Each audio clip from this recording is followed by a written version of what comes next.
Nggak usah bimbang mas, nggak usah takut. Memang itu larangan agama mas. Tapi apa mungkin kita bisa sukses kalau kita ya cuma kerja dengan jalur yang baik-baik saja. Lama mas kita bisa kaya. Dulu pertama kali aku diajak sama Mas Joko, awalnya aku nggak mau, apalagi disuruh nyusui tuyul-tuyul itu. Tapi setelah aku merasakan hasilnya, aku malah nggak mau putus dengan tuyul-tuyul itu. Malah aku ingin memperbanyak lagi tuyul-tuyul yang aku pelihara. Assalamualaikum warahmatullahi wabarakatuh. Balik lagi teman-teman ke channel Jagating Lelembut. Apa kabar kalian semua? Semoga teman-teman semua yang menonton video ini setia di channel Jagating Lelembut, selalu diberikan rezeki yang melimpah, dimudahkan segala urusannya, dan dijauhkan dari segala musibah yang akan datang ke diri kita semua. Amin.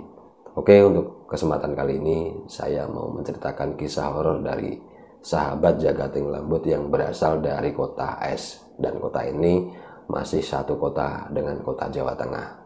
Sebut saja namanya Mas Rio. Seperti apa kisahnya? Tapi sebelum teman-teman menonton videonya, saya minta maaf nih, suara saya agak bindeng-bindeng karena kemarin habis sakit. Tapi alhamdulillah sekarang sudah sembuh. Oke, seperti apa kisahnya? Tapi sebelum teman-teman menonton videonya, teman-teman jangan lupa like, komen, dan subscribe di channel ini agar teman-teman tidak ketinggalan kisah horor di channel Jagating Lelembut. Dan buat teman-teman yang lain yang ingin berbagi kisah horornya seperti Mas Rio, teman-teman juga bisa mengirim pesan ke email saya yang berada di deskripsi. Nanti saya akan menceritakan kisah horor teman-teman di channel Jagating Lelembut. Oke, seperti apa kisah horornya dari Mas Rio? Mari kita mulai kisahnya. Jagating Lelembut, awe.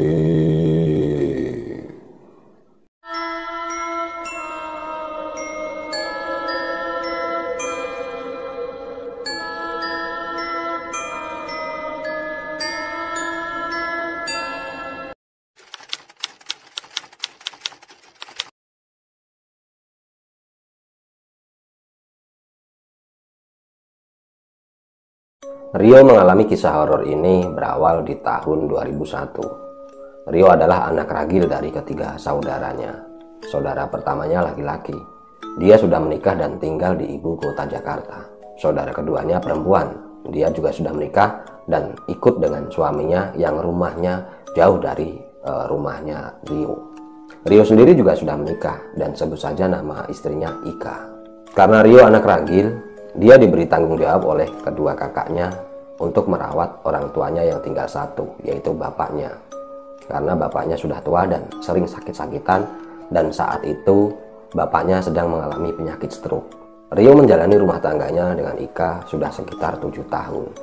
Tapi mereka berdua belum diberi momongan. Nah, saat itu Rio membuka toko kecil-kecilan, toko sembako di kampungnya. Hitung-hitung dia juga punya penghasilan dan bisa merawat bapaknya. Karena usia pernikahan Rio dan Ika sudah nggak sebentar lagi, memang Rio sering ada gesekan dengan tetangganya. Rio sering diejek oleh tetangganya kalau dia udah miskin, nggak punya anak lagi. Tapi saat itu Rio tidak melawan, dia hanya berpasrah dan terus berusaha. Di bulan Juli 2001, datanglah teman semasa kecilnya Rio, dan sebut saja namanya Joko.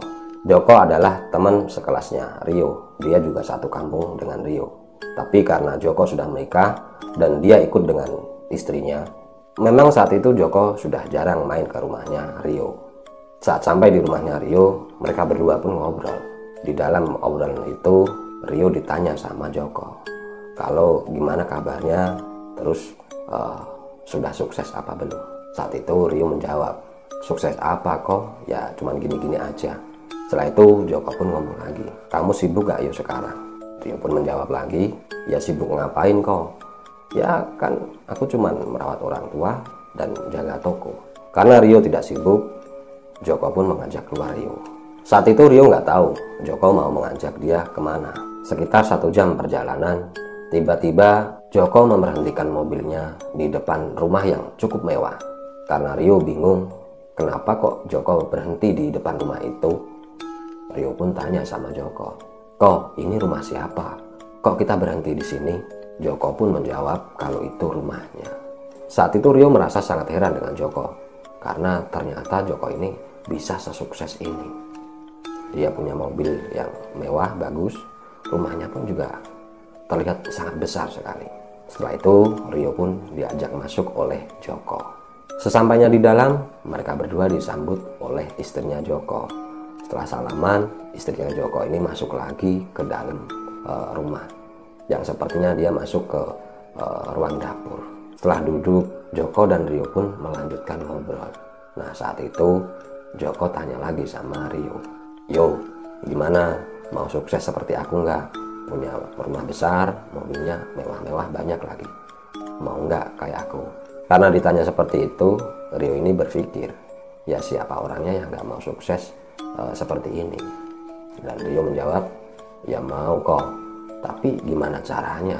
Wong aku cuman di rumah, usahanya juga cuman toko sembako kecil-kecilan. Emang bisa sukses seperti ini?" Joko pun gantian menjawab, "Ya bisa yo, ya emang kerjaannya di rumah kok. Apalagi kamu sudah punya toko sembako, itu lebih bagus lagi yo." Karena Joko bilang seperti itu, Rio ini penasaran. Nah, akhirnya Rio ini tanya lagi, "Lah emang usahanya apa?" Dan Joko menjawab tanpa basa-basi. Dia mengatakan kalau memelihara tuyul.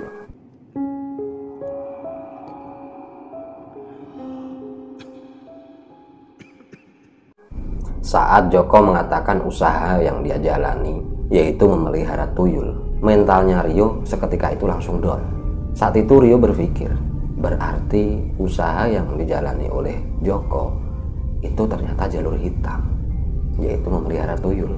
Padahal itu kan larangan agama. Terus apa mungkin Ika atau istrinya Rio ini mengizinkan kalau Rio ikut memelihara tuyul? Belum selesai Rio ini berpikir, dia masih dalam keadaan bimbang. Tiba-tiba istrinya Joko datang dari ruang dapur. Dia sambil berjalan membawakan teh, dia ngomong, "Gak usah bimbang mas, gak usah takut. Memang itu larangan agama mas. Tapi apa mungkin kita bisa sukses kalau kita ya cuma kerja dengan jalur yang baik-baik saja. Lama mas kita bisa kaya. Dulu pertama kali aku diajak sama Mas Joko, awalnya aku gak mau. Apalagi disuruh nyusui tuyul-tuyul itu. Tapi setelah aku merasakan hasilnya, aku malah nggak mau putus dengan tuyul-tuyul itu. Malah aku ingin memperbanyak lagi tuyul-tuyul yang aku pelihara." Saat istrinya Joko bilang seperti itu, ternyata pendiriannya Rio benar-benar goyah. Rasa bimbang dalam pikirannya Rio langsung hilang seketika itu juga. Nah, Rio menjawab saat itu kalau dia bersedia memelihara tuyul, dan dia tanya di mana dia bisa mendapatkan tuyul-tuyul itu. Joko menjawab kalau dia akan mengantarkan Rio ke tempat itu seminggu lagi, tapi dengan satu syarat, yaitu istrinya harus bersedia menyusui tuyul-tuyul itu. Saat diberi persyaratan oleh Joko seperti itu, tanpa ragu-ragu Rio langsung menjawab, "Iya, dia bersedia. Saya pastikan Ika atau istrinya bersedia menyusui tuyul-tuyul itu." Setelah Rio setuju mengambil pesugihan itu, mereka berdua pun ngobrol-ngobrol lagi. Nggak terasa mereka ngobrol sudah sekitar 1 jam. Nah, akhirnya Rio meminta tolong kepada Joko untuk bersedia mengantarkan dia pulang. Karena saat Rio ini main atau keluar sama Joko, dia tidak pamitan sama istrinya. Takutnya nanti istrinya bingung mencari Rio di mana. Setelah itu Joko pun mengantarkan Rio pulang. Di malam harinya, saat bapaknya Rio sudah tidur dan tokonya juga sudah ditutup, di dalam kamar Rio ini ngomong sama Ika. Rio ngomong kalau dia mau mengambil pesugihan tuyul, dan Rio juga meminta agar Ika bersedia menyusui tuyul-tuyul itu. Nah, saat itu Ika langsung mengucapkan istighfar. Dia kaget dengan apa yang dikatakan oleh suaminya. Saat itu Ika menolak karena itu memang larangan agama. Tapi saat Ika ini menolak, Rio mengancam Ika kalau Ika tidak bersedia menyusui tuyul-tuyul itu, dia akan menceraikan Ika. Karena Ika memang sangat sayang kepada Rio. Dengan terpaksa Ika pun bersedia menuruti apa kemauannya Rio. Singkat cerita, sekitar 1 minggu berangkatlah Rio dan istrinya yang diantarkan oleh Joko ke tempat itu. Saat sampai di tempat itu, Rio merasa kaget karena dia merasakan tempat itu sangat terpencil, jauh dari pemukiman warga, seperti di pinggir hutan. Dan saat sampai di tempat itu, Rio juga melihat ada satu rumah kecil yang terbuat dari bambu. yang berdiri di bawah pohon yang sangat besar. Setelah itu Rio pun diajak masuk oleh Joko. Nah, saat sampai di dalam rumah itu, Joko dan Rio disambut oleh sosok kakek-kakek yang umurnya seumuran dengan bapaknya Rio. Setelah itu mereka bertiga pun dipersilakan duduk. Nah, saat Rio ini sudah duduk, dia ditanya sama kakek-kakek itu, apakah niatnya atau tujuannya sudah benar-benar mantap, sudah yakin kalau dia mau mengambil pesugihan itu. Saat itu Rio mau menjawab, tapi pas Rio ini mau menjawab, ternyata Joko mendahului yang menjawab. Joko mengatakan kalau Rio sudah diberi waktu sekitar 1 minggu untuk berpikir, dan Rio memang sudah yakin dengan apa tujuan yang akan dia jalani. Karena Joko bilang seperti itu, kakek-kakek itu pun tanya lagi sama Rio, apa benar yang dikatakan Joko. Rio pun menjawab kalau apa yang dikatakan Joko itu memang benar. Setelah itu kakek-kakek itu pun memberitahu semua persyaratan apa saja yang harus dijalankan di rumah, dan dia juga memberikan 2 boneka kecil kepada Rio dan istrinya. Dan sebelum mereka berdua pulang, mereka berdua juga disuruh menelan bunga kecil yang berwarna putih. Setelah semua selesai, mereka berdua pun disuruh pulang.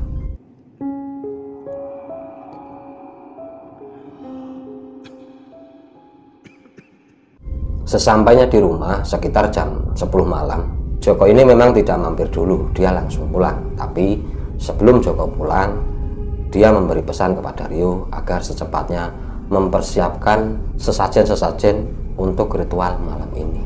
Setelah itu Joko baru pulang.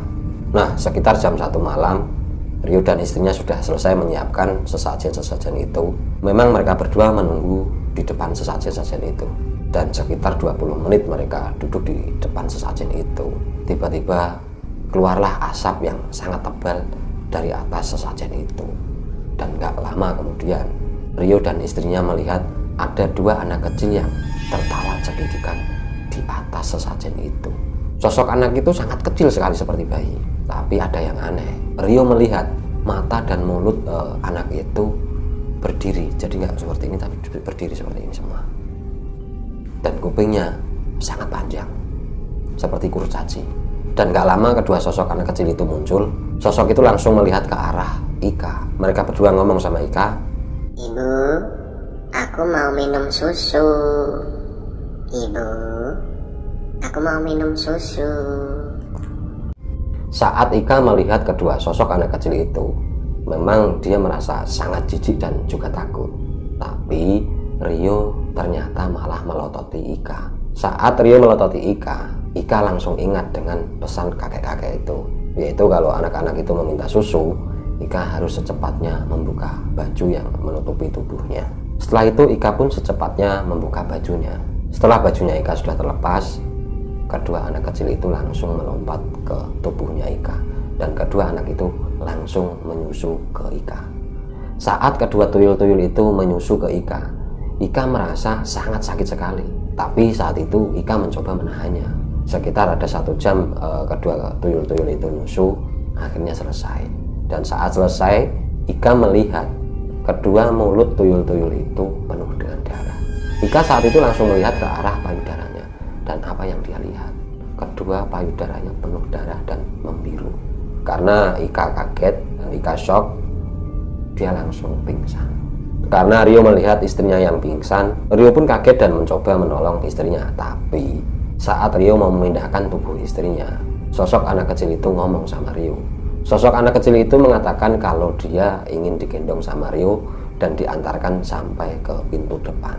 Setelah tuyul-tuyul itu mengatakan seperti itu, Rio ingat pesan dari juru kuncinya, yaitu setelah malam pertama tuyul-tuyul itu menyusu, Rio harus menggendong kedua tuyul-tuyul itu dan mengantarkan tuyul-tuyul itu keluar sampai di depan rumah. Rio pun gak jadi menolong istrinya. Dia langsung menggendong kedua tuyul-tuyul itu dan mengantarkannya sampai ke pintu depan. Saat sampai di depan rumah, kedua tuyul-tuyul itu langsung melompat dan secepat kilat tuyul-tuyul itu hilang. Karena tuyul-tuyul itu sudah gak ada, Rio pun langsung lari masuk ke dalam kamar lagi untuk menolong istrinya. Saat itu Rio langsung mengangkat istrinya dan membaringkannya di atas tempat tidur. Sambil menunggu istrinya sadar, Rio pun membersihkan bekas-bekas sesajen yang baru dibuat ritual tadi. Sekitar setengah jam istrinya ini pingsan, akhirnya Ika pun sadar. Dan saat Ika ini sadar, Ika langsung meneteskan air mata.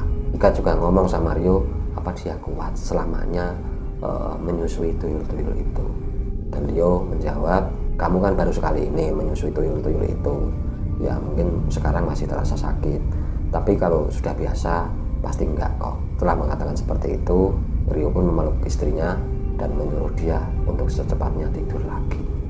Sekitar 2 jam Rio dan istrinya tidur, terdengarlah suara azan di telinganya Rio. Tapi saat itu Rio mendengar suara yang beda juga aneh, yaitu dia mendengar ada suara anak kecil yang bercanda di dalam kamarnya. Karena Rio sendiri juga memang belum terbiasa dengan tuyul-tuyul itu, Rio pun kaget, dia langsung membuka mata dan bangun. Nah, saat Rio ini bangun, Rio dikagetkan dengan uang yang berserakan di atas tempat tidur. Rio pun yang nggak percaya dengan apa yang dia lihat, mengucek matanya. Tapi setelah mengucek matanya, dia masih tetap melihat uang-uang itu. Dan saat masih bengong melihat uang-uang itu, Rio juga masih mendengar suara anak-anak kecil itu masih bercanda di dalam kamarnya. Rio pun melihat ke arah sosok anak kecil itu, dan seketika itu Rio ingat kalau dia baru tadi malam menjalankan ritual pesugihan tuyul. Karena Rio sadar kalau uang-uang itu adalah hasil curian dari tuyul-tuyulnya, Rio pun membangunkan istrinya dan memberitahu dia kalau ada banyak uang yang berserakan di atas tempat tidurnya. Ika pun juga bangun, dan saat Ika melihat uang-uang itu, Ika juga kaget. Saat itu Ika pun tanya sama Rio kalau uang-uang ini berasal dari mana, karena Ika sendiri saat itu juga masih lupa. Saat ditanya istrinya seperti itu, Rio menjawab dan sambil menunjuk ke arah tuyul-tuyul itu. Dan saat Ika melihat tuyul-tuyul itu, di dalam hatinya Ika ini sebenarnya menangis, tapi mau gimana lagi, karena kemauan suaminya seperti itu. Akhirnya Ika pun rela berkorban untuk suaminya. Setelah itu Rio dengan perasaan senang mengajak istrinya untuk menata uang-uang itu dan menaruh uang-uang itu di dalam lemarinya.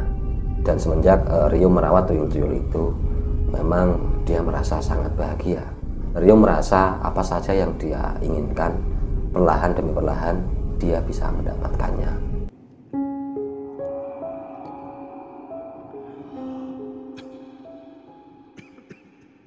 Singkat cerita, sekitar 8 bulan Rio menjalani pesugihan tuyul itu. Memang kehidupan Rio dan istrinya berubah drastis. Walaupun Rio juga sering mendengar tetangga-tetangganya yang sering bilang kalau uangnya sering hilang. Tapi Rio ini nggak mau tahu. Saat dia ditanya sama tetangganya kok bisa secepat itu dia sukses, dia beralasan kalau dia sering dikirim uang oleh kakaknya yang berada di ibu kota atau di Jakarta. Dan karena alasan itu, memang tetangga-tetangganya Rio ini nggak ada yang curiga sama Rio. Tapi ternyata Rio salah. Setelah 8 bulan Rio menjalani pesugihan itu, tiba-tiba bapaknya Rio ini mengalami sakit keras. Bapaknya merasakan kalau dadanya terasa sangat sakit. Karena Rio panik, akhirnya Rio pun membawa bapaknya ke rumah sakit. Saat sampai di rumah sakit, dokter mendiagnosa kalau ada tulang yang patah di area dadanya bapaknya Rio. Rio pun bingung kenapa tulang dada bapaknya kok bisa patah. Dan Rio tanya sama dokter itu. Dokter memberitahu kemungkinan bapaknya jatuh atau dia tidurnya tengkurap. Dan setelah menjelaskan seperti itu, dokter juga meminta izin kepada Rio kalau setelah ini dokter akan mengambil tindakan operasi kepada bapaknya Rio. Rio juga menyetujui saran dari dokter. Tapi pas Ika juga mengantarkan mertuanya ke rumah sakit, tiba-tiba Ika merasa perutnya mual-mual. Setelah itu Ika pun lari ke kamar mandi rumah sakit. Setelah rasa mualnya Ika ini sudah mulai hilang, saat itu Ika merasa curiga dengan mual-mualnya itu. Dia berpikir apa dia ini lagi hamil atau memang masuk angin. Karena saat itu Ika sudah berada di rumah sakit, akhirnya Ika pun berkonsultasi dengan dokter di rumah sakit itu juga. Nah, setelah dicek, dokter menyatakan kalau Ika sudah hamil 2 bulan. Mendengar dokter mengatakan kalau Ika ini hamil, Ika merasa sangat senang saat itu. Saking gak sabarnya, Ika langsung lari menemui suaminya yaitu Rio. Saat ketemu Rio, Ika menyampaikan kalau dia hamil 2 bulan. Mendengar kabar dari istrinya kalau dia hamil, Rio ini merasa sangat senang. Karena apa yang dia nanti-nantikan atau apa yang dia harapkan, Tuhan telah mengabulkannya. Dan saat itu Rio merasa sangat bersyukur sekali dengan Tuhan. Karena saking bahagianya, mereka berdua pun tertawa dengan sangat senang. Tapi nggak lama mereka ini tertawa, mereka berdua langsung terdiam. Mereka berdua terdiam karena melihat kedua tuyul-tuyul itu tiba-tiba berada di depannya. Dan saat itu mereka berdua juga melihat raut muka atau raut wajah tuyul-tuyul itu seperti sangat marah kepada Rio. Karena Rio takut kalau tuyul-tuyul itu marah kepada Rio dan istrinya, akhirnya Rio pun menutupi rasa bahagia itu dengan bertingkah seperti biasa saja. Sekitar 5 hari bapaknya setelah dioperasi, akhirnya bapaknya Rio pun dibolehkan untuk pulang. Saat sampai di rumah dan diistirahatkan di atas tempat tidur, bapaknya ini ngomong sama Rio. Bapaknya ini cerita kalau dia sering mendengar ada suara anak kecil yang bermain di dekat bapaknya. Dan dia juga sering merasa kalau dadanya itu sering sesek atau ampek. Tapi saat Rio masih menemani bapaknya, tiba-tiba Rio mendengar teriakan istrinya yang menjerit seperti kesakitan. Karena Rio panik, akhirnya Rio pun lari menemui istrinya. Saat sampai di dalam kamar, Rio melihat tuyul-tuyul itu menyusu istrinya sambil kakinya menendang-nendang perut istrinya. Saat itu Rio bingung dia harus berbuat apa. Kalau dia memberhentikan tuyul-tuyul itu menyusu, pasti tuyul-tuyul itu akan marah. Tapi kalau tidak diberhentikan, bagaimana dengan kandungan istrinya? Karena Rio saat itu sudah panik dengan keadaan istrinya, Rio pun memanggil tuyul-tuyul itu. Saat itu Rio menyuruh tuyul-tuyul itu untuk berhenti menyusu dulu, karena dia mau diajak keluar dan disuruh mencuri lagi. Karena memang itu kerjaannya tuyul-tuyul itu. Ternyata tuyul-tuyul ini nggak curiga kalau Rio mau memberhentikan agar tuyul-tuyul itu berhenti menyusu sama istrinya. Akhirnya tuyul-tuyul itu pun berhenti menyusu pada Ika. Dan setelah itu Rio mengajak mereka berdua keluar dari rumah itu. Saat perjalanan keluar dari rumah dan mencari area-area yang bisa tuyul-tuyulnya itu mencuri, Rio ini merasa gelisah karena dia merasa menyesal dengan apa yang dia lakukan. Tapi dia sendiri juga tidak bisa berbuat apa-apa karena dia memang sudah terlanjur masuk ke jalur hitam. Karena Rio sudah nggak bisa berpikir apa-apa lagi, saat itu Rio hanya berpasrah.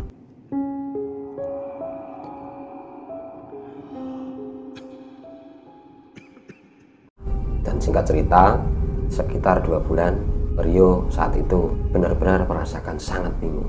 Rio bingung karena bapaknya nggak kunjung sembuh dan istrinya juga sudah hamil 4 bulan.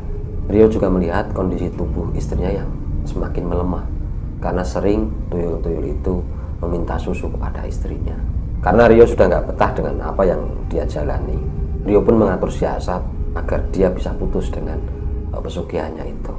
Saat itu Rio sudah berpasrah, kalaupun dia nanti harus menjadi tumbalnya dan dia harus mati, dia rela. Yang penting anak yang ada di kandungan istrinya selamat, dan yang nomor 2, bapaknya juga bisa sembuh lagi. Di malam itu Rio mendapat undangan hajatan dari tetangganya. Nah, saat berada di tempat hajatan itu, Rio mendengar tetangganya yang ngobrol tentang kehebatan seorang ustadz. Karena Rio juga penasaran dengan sosok ustadz itu, akhirnya Rio pun tanya sama tetangganya tentang ustadz itu. Dia tanya bagaimana cara menghubungi ustadz itu, dan ternyata salah satu tetangganya Rio ini mempunyai nomor teleponnya. Akhirnya Rio langsung meminta nomor telepon itu. Saat sudah mendapatkan nomor telepon dari ustadz itu, di dalam hatinya Rio ini berharap semoga sang ustadz ini bisa menolong keluarganya Rio. Setelah pulang hajatan, perasaan Rio ini sudah nggak sabar. Dia berpikir malam ini pesugihannya harus diselesaikan. Tapi saat itu Rio bingung harus bagaimana caranya, karena tuyul-tuyulnya masih berada di rumah. Karena Rio mencari cara menelpon ustadz itu tetap tidak bisa. Akhirnya Rio mengirim pesan kepada ustadz itu. Dia menulis pesan kalau dia meminta tolong dengan keluarganya sambil mengirim atau meng-share lokasi tempatnya Rio. Sebenarnya saat itu Rio tidak bisa berharap banyak, karena menurut Rio, cara meminta tolongnya kepada sang ustadz nggak terlalu sopan. Tapi Rio juga berharap semoga Allah malam ini bisa menolong keluarganya Rio. Sekitar 2 jam Rio menunggu kedatangan ustadz itu. Ternyata sang ustadz benar-benar datang. Saat ustadz itu mengetuk pintu dan mengucapkan salam, betapa bahagianya hatinya Rio saat itu. Karena Rio saat itu berpikir, mungkin saat ini Allah masih menolong keluarganya Rio. Setelah itu Rio membuka pintunya dan mempersilahkan ustadz itu masuk. Saat sang ustadz sudah duduk, sang ustadz pun tanya sama Rio tentang apa keluhannya dan apa yang bisa dia tolong. Nah, saat Rio bertemu dengan sosok ustadz itu, tuyul-tuyulnya Rio ini dari dalam kamar melototi Rio. Saat itu Rio bingung harus menjawab apa, karena nanti kalau dia langsung jujur, takutnya istrinya yang berada di kamar akan terjadi apa-apa.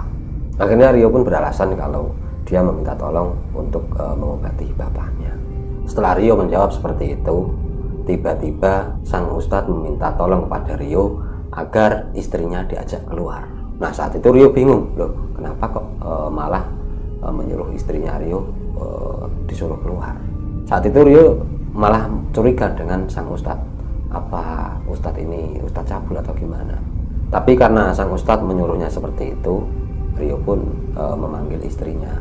Setelah istrinya sudah duduk di dekatnya Rio, sang ustadz ini tanya lagi sama Rio, di mana bapaknya berada. Rio menjawab kalau bapaknya lagi sakit di kamar dan nggak bisa keluar karena memang dia nggak bisa jalan. Karena Rio bilang seperti itu, sang ustadz meminta tolong agar bersedia mengantarkannya ke kamar bapaknya. Saat sang ustadz sudah bertemu dengan bapaknya, tanpa diminta, tiba-tiba sang ustadz itu langsung seperti membaca doa. Setelah selesai membaca doa itu, sang ustadz langsung menyemburkan hawanya ke tubuh bapaknya. Setelah selesai, ustadz pun mengajak Rio keluar lagi. Setelah sang ustadz dan Rio sudah duduk lagi di ruang tamu bersama istrinya, tiba-tiba ustadz ini ngomong dengan kalimat yang mengagetkan Rio. Saat itu sang ustadz mengatakan, "Mas, anakmu kok ganteng-ganteng ya?" Mendengar ustadz mengatakan seperti itu, Rio seketika itu bingung juga kaget. Kagetnya, apa mungkin sang ustadz sudah tahu kalau di rumahnya ada tuyul? Terus bingungnya, kok sang ustadz mengatakan kalau anaknya ganteng-ganteng? Apa anak yang dikandung istrinya itu laki-laki? Belum selesai berpikir, ustadz itu menyambung kata-katanya lagi. Mas, jalan hitam kok dilakuin, apa nggak menyesal?" Mendengar ustadz itu mengucapkan kata-katanya lagi, Rio semakin kaget. Dan Rio sendiri juga semakin yakin kalau sang ustadz sudah tahu kalau dia memelihara tuyul. Akhirnya Rio pun jujur dan dia menjawab, "Iya ustadz, saya salah. Maka dari itu saya meminta tolong kepada ustadz bersedia datang ke sini. Saya ingin taubat. Kalaupun toh saya nanti akan mati, saya ikhlas, tapi saya minta tolong. Selamatkan anak saya, selamatkan istri saya, dan selamatkan bapak saya." Mendengar kata-kata Rio, ustadz ini langsung tersenyum. Setelah itu sang ustadz pun berjalan dan berdiri di belakangnya Rio dan istrinya. Nggak tahu apa yang dilakukan sang ustadz itu, tiba-tiba sama yang dilakukan ustadz itu kepada bapaknya, yaitu seperti membaca doa dan menyemburkannya ke ubun-ubun Rio dan istrinya. Setelah melakukan itu, Rio mendengar tuyul-tuyulnya yang berada di dalam kamar ini langsung menjerit kesakitan. Dan saat tuyul-tuyulnya ini menjerit kesakitan, Rio juga merasakan tubuhnya sangat panas sekali. Istrinya juga sama, dia juga merasakan tubuhnya sangat panas. Tapi sepertinya sang ustadz ini juga sudah tahu apa yang dirasakan Rio dan istrinya. Karena sang ustadz ini juga ngomong, "Mas, tahan ya, Mbak, tahan ya." Sekitar 5 menit Rio dan istrinya menahan rasa panas pada tubuhnya. Perlahan-lahan rasa panas itu mulai hilang. Dan saat rasa panas itu mulai menghilang, sang ustadz pun kembali duduk lagi di depannya Rio sambil menggenggam sesuatu. Setelah sang ustadz itu duduk, sang ustadz ini ngomong lagi, "Mas, anakmu tak bawa pulang yo?" Mendengar pertanyaan dari sang ustadz, Rio pun menjawab, "Iya Pak Ustadz, bawa pulang aja. Tapi sebelum tuyul-tuyul saya ini dibawa pulang, tolong selamatkan atau doakan agar anak istri saya dan bapak saya bisa aman dan selamat." Sang Ustadz pun tersenyum dan dia juga menjawab, iya sudah, tenang saja. Insya Allah kamu sudah putus dari pesugihan kamu. Tapi saya meminta kamu dan istri kamu agar secepatnya malam ini sholat taubat. Dan yang kedua, saya juga meminta agar kamu dan istri kamu tidak mengulangi itu lagi. Jika nanti kalian mengulangi lagi, saya pastikan kalian nggak akan bisa selamat lagi. Karena sang Ustadz sudah mengatakan seperti itu, Rio saat itu merasa sangat lega dan merasa sangat senang. Dan Rio juga menjawab kalau dia akan berjanji tidak akan mengulangi mencari pesugihan lagi. Setelah Rio menjawab seperti itu, sang Ustadz pun langsung membuka kepalan tangannya yang tadi seperti memegang sesuatu. Setelah dibuka, Rio melihat kedua tuyul-tuyulnya itu sudah berada di telapak tangannya sang Ustadz. Melihat tuyul-tuyul itu, Rio langsung ingat tentang dosa-dosanya yang pernah dilakukan kepada istrinya, yaitu dia memaksa istrinya Ika untuk bersedia menyusui tuyul-tuyul itu. Seketika itu juga Rio langsung meminta maaf pada istrinya dan mencium tangan istrinya. Rio langsung menangis gelarong-gelarong atau keter di depan Ustadz itu. Dan setelah selesai, sang Ustadz itu mengambil tuyul-tuyulnya dan memagari tubuhnya Rio dan istrinya dan bapaknya. Sang Ustadz pun pamitan pulang. Dan setelah kedatangan sang Ustadz itu, memang pesugihannya Rio benar-benar putus dan Rio bisa selamat. Dan mungkin cukup sekian dulu kisah horor dari Mas Rio. Mungkin ada hal yang bisa kita petik dari ceritanya, yaitu semiskin-miskinnya kita, sesusah-susahnya kita, jangan sampai kita tergiur masuk ke jalur hitam. Mungkin terasa nikmat, tapi hanya sementara. Karena sebenarnya dunia itu membosankan. Mungkin cukup sekian dulu kisah horor dari channel Jaga Tengah Lembut. Banyak salah dalam bertutur kata, mohon maafkan. Assalamualaikum, salam Jaga Tengah Lembut.